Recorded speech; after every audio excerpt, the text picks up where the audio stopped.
cotton এইটো কি পাট গছৰ পাত এয়া কি কাগজ এয়া কি শিল আমি এই বস্তুবিলাক এটা এটাকে পানীত দিম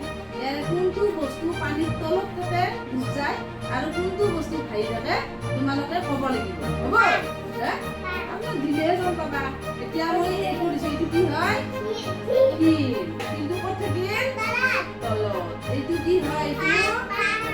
কিহৰ পাত গছৰ পাত এই গছৰ পাতটো কি হৈছে ভাহি আছে এইটো কি হয় প্লাষ্টিক এইটো কি হ'ব ভাহিছে আৰু এইটো কি হয় এইটো কাঠৰ টুকুৰা এটা এইটো তলত যায় নে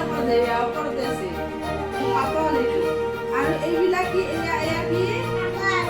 কাগজ ভাহি থাকে নে ডুব যায় চাবা কি হৈছে ডুব গৈছে নে ভাহি আছে ভাহি আছে এতিয়া তুমিও দিয়াচোন ইয়াৰে এটা দিয়াচোন আৰু এইটো কি কটন কি হৈছে ভাহি আছে নামে দিয়া ভাহি আছে এতিয়া তুমি দিয়া মিস্ত্ৰী এটা দিয়া কি দিয়া কি হ'ল এতিয়া কাগজ দিয়া কি হৈছে এতিয়া পাত এখিলা দিয়া পাত দিয়া কি হৈছে কিয় ভাহিছে আৰু কিয় ডুব গৈছে এই দিনকেইটা যে ডুব গৈছে এই যে কি পানীত পৰি আছে কিয় পৰি আছে এই ঘনত্ব বুলি কৈছো বৈজ্ঞানিকৰে এইটোৰ শিলৰ ঘনত্ব পানীতকৈ বেছি কাৰণে শিল পানীত ডুব যায় আৰু এই পাতখিলাৰ ঘনত্ব যিটো ওজন এই ঘনত্বটো পানীত কৰি কম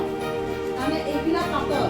আৰু পানীত কৰি ইয়াৰ ঘনত্ব কম কাৰণে গছৰ পাত পানীত ভাহি থাকে এই কাগজৰ টুকুৰাটো কি হ'ল কাগজৰ টুকুৰাটো প্ৰথম অৱস্থাত যেতিয়া শুকান আছিল তেতিয়া ঘনত্ব কম আছিল যেতিয়া কাগজ টুকুৰা ভিজি গ'ল তেতিয়া কাগজ টুকুৰা কি হ'ল তাৰ ঘনত্বটো বেছি হ'ল আৰু কাগজ টুকুৰা ডুব গ'ল গৈছেনে ডুব